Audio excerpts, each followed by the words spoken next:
friends, Heidi here from Rain Country. God is good all the time, and I'm here today to talk about the 5 reasons why I prefer dehydrating for the most part to any other forms of food preservation.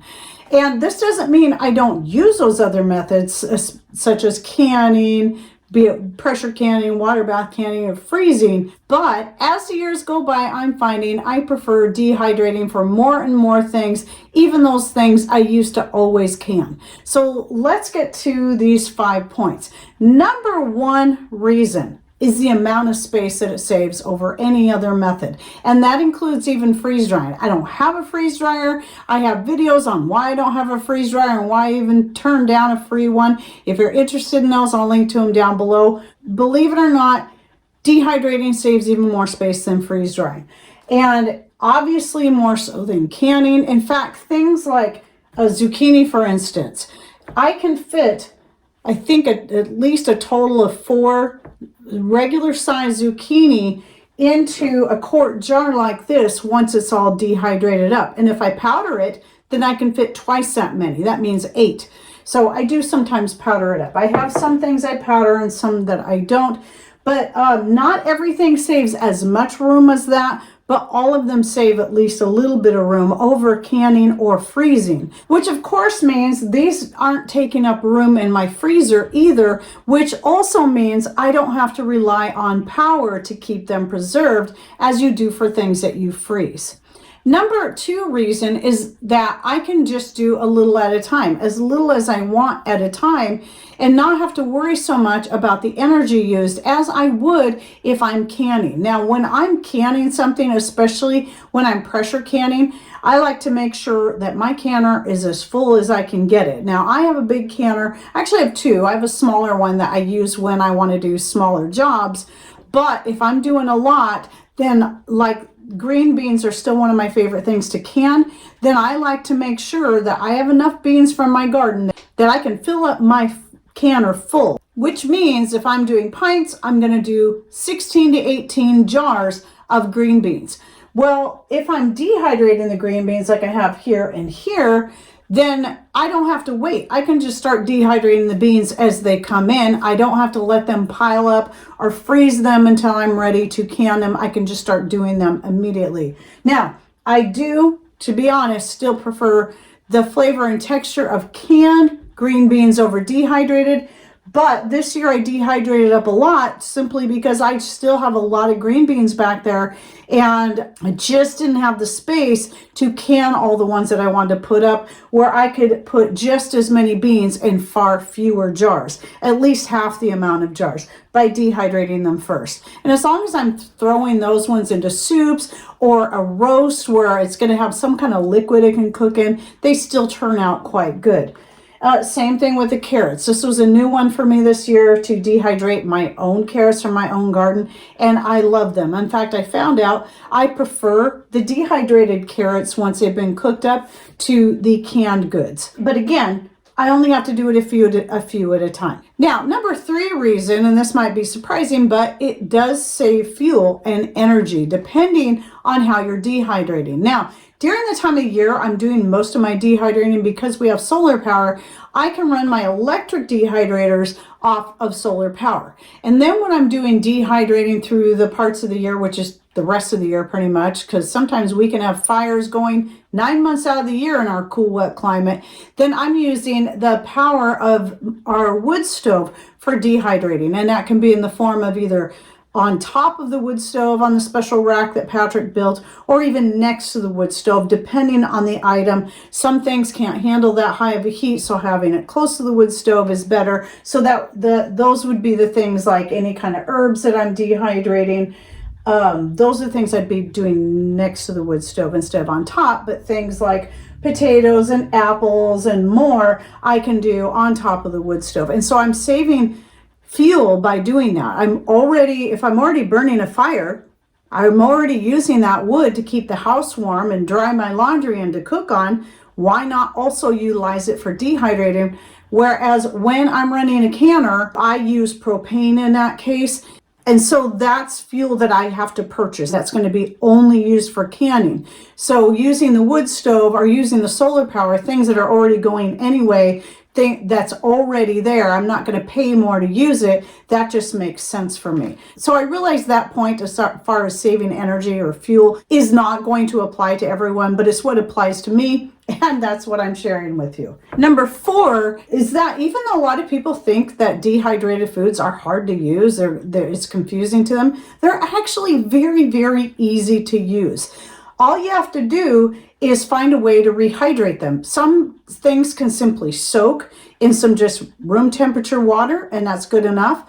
If you're adding these to things that are already in a liquid form, such as soups and stews or sauces, because I use a lot of this kind of stuff like zucchini and carrots, I like to throw into my Italian sauce along with my dried herbs that I get from my garden, such as rosemary and oregano and more.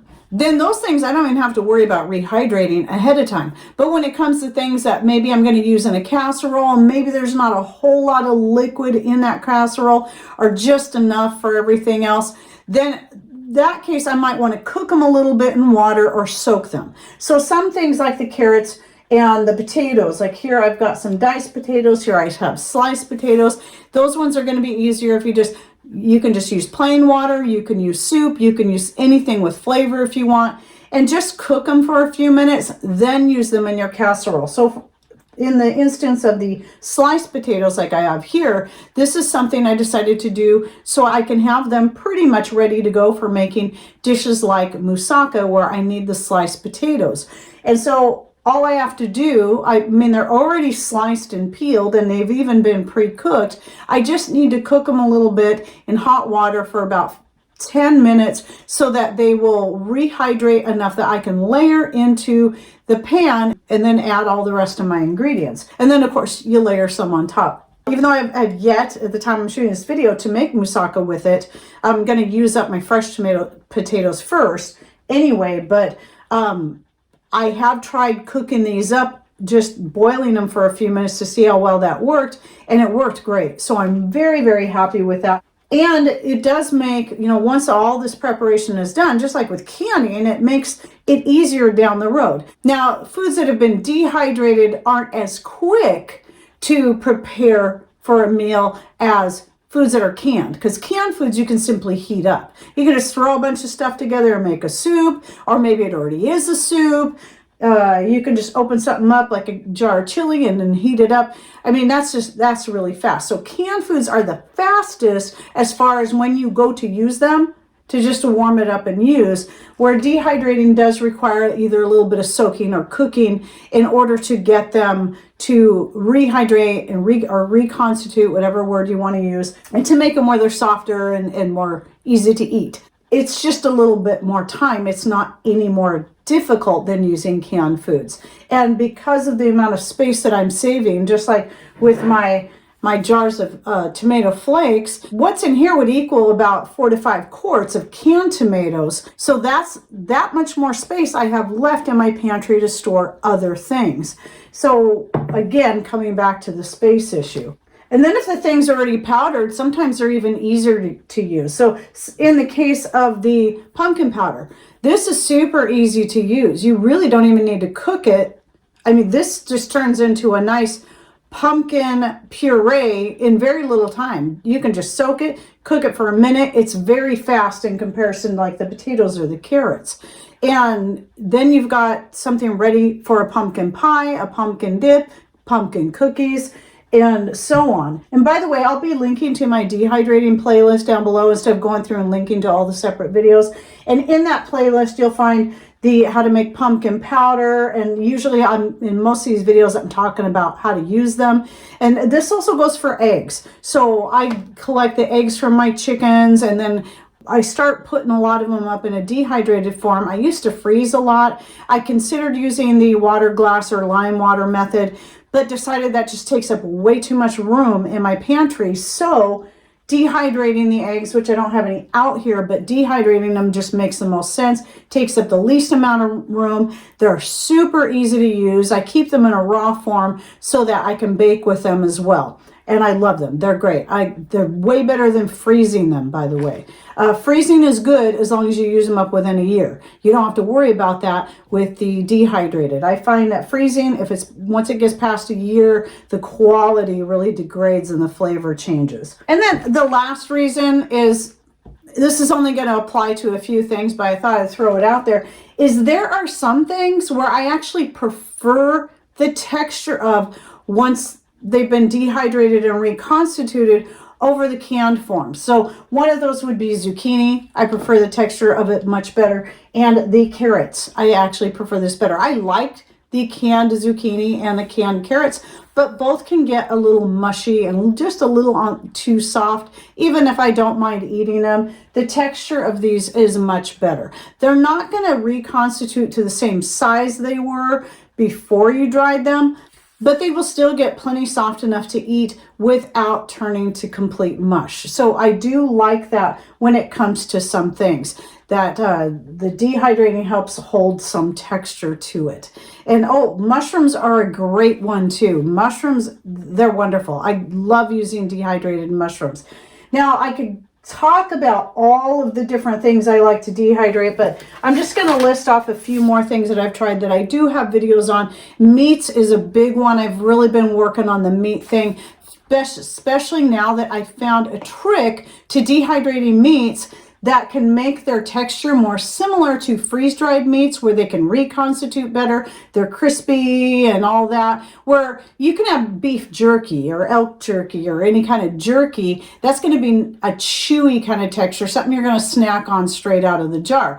And that's great. But when it comes to cooking with it, you're going to want something that's lighter and is going to be able to reconstitute better. And this is why a lot of people will go with get a freeze dryer or purchase freeze-dried meats. But there's a way around it where you don't have to have the big expense and maintenance and all this involved in a freeze dryer by simply taking an extra step. And that is, once you've cooked up whatever meat you have, like for instance, I just cooked up 2 roasts. And the reason I did 2 is because I'm going to take the other roast, the one that we're not eating on, and then I'm going to freeze that. Then I'm going to dehydrate it and then store it in a jar. That gets that roast out of my freezer and makes more space all the way around, not just in my freezer, but also on my pantry shelf, because the dehydrated meat takes up less space than the canned meats. You can also do the same thing with meats you've already canned, because once the meats have been pressure canned, or they've been cooked, frozen, and then thawed, either one of those changes the texture of it so that when it dehydrates, it takes on a lighter, crispier texture. You can do this with any red meat. You can do this with chicken. You can do this with turkey. You can do this with fish. And I found it works really great to do that. Some other things that I do, you can see I've got apples here. Dried apples are good for using in pies and crisps and many other things. Cheese, I've dehydrated cream cheese, I've dehydrated cheddar cheese, I've dehydrated milk, I've dehydrated bone broth, which is now my favorite way to preserve bone broth. Again, takes up so little space. I don't have to keep it in the freezer or the fridge, and it takes up far less space than canning. And I can just use a spoonful at a time if I want, maybe 2 or 3, depending on what I'm using it in. And then there's certain fruits I do like to dehydrate up for a snack, and one of those is going to be pineapple. That's my favorite one as far as dehydrating for use as a snack. Again, let me come back to the powdering thing to save even more space. If there's anything you think you'd use in a powdered form, such as the pumpkin, I would always powder my pumpkin. That's going to be the way I always do it. Or rhubarb. In fact, I'm going to start powdering more and more of my rhubarb, because I'm finding more uses of it in a powdered form than just like this. So you can cook up the dehydrated rhubarb and get it pretty soft. I've never, whether it be fresh or dehydrated and reconstituted, I like rhubarb. I like it in things. I've never preferred the texture of it, even fully cooked, no matter from any form. But once you powder it up, you can add it to anything. You're still getting that great, nice tart rhubarb flavor that you can add to your pies and your jams and more, but you don't have the texture and the stringiness that's found in your chunks of rhubarb. So once it's dehydrated, powder it up. It's going to take a far less room. So that's what I plan on doing. At least 1 or 2 of my jars I have like this. I'm going to keep some sliced up in case I want to use them in another way. but I'm finding the rhubarb powder has a lot more use for me. And then of course, herbs always. I'd never can herbs. I would never freeze herbs. I know people do. Dehydrating for me makes the most sense in herbs because they can be used in teas. They can be used in, you know, as far as your culinary herbs, you can add them to anything. Herbs don't need to be reconstituted because they're so small anyway. It doesn't matter. And anything I put them in is going to have at least a little bit of liquid that's going to reconstitute them. And then obviously the dried herbs I also use in infusing in oils, because when you're infusing oils, it's always best to use dehydrated herbs. And extracts, you can use fresh or dried. I've always got dried on hand, so I use dried. They're always there and ready for me to use as is. And any of these things can last for a very long time, for years, some of them indefinitely. The only things I have found that don't hold up well past a year, once dehydrated, even vacuum sealed, are citrus slices, especially lemon and banana. You want to use those up within a year.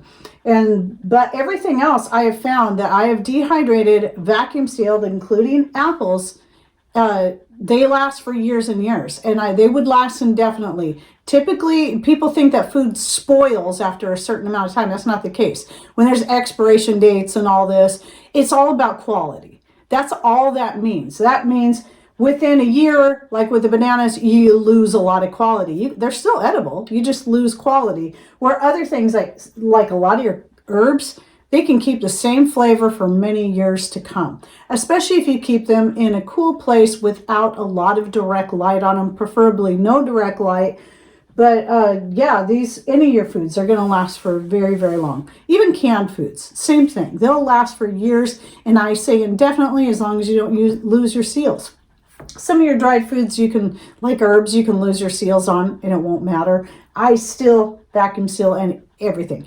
And if you'd like more information on how I vacuum seal or different ways to do it, I'll link to a video down below where I show quite a few different options for vacuum sealing. There's some that cost very little and some that are going to be a little more expensive. Still, my favorite way to do it is just a brake bleeder and some food saver tops. That's my favorite way to vacuum seal. It's the number one way I use, unless I'm using a jar, which I don't think I have one out here, but if I have a jar that's like a product jar that doesn't have a wide or regular mouth top, I can use the chamber that Patrick built for me and vacuum seal it in that. And I've got a lot of nuts vacuum sealed in recycled green olive jars. So that nuts are definitely one of those things you do want to vacuum seal, because that's going to prevent them from turning rancid and keep their freshness.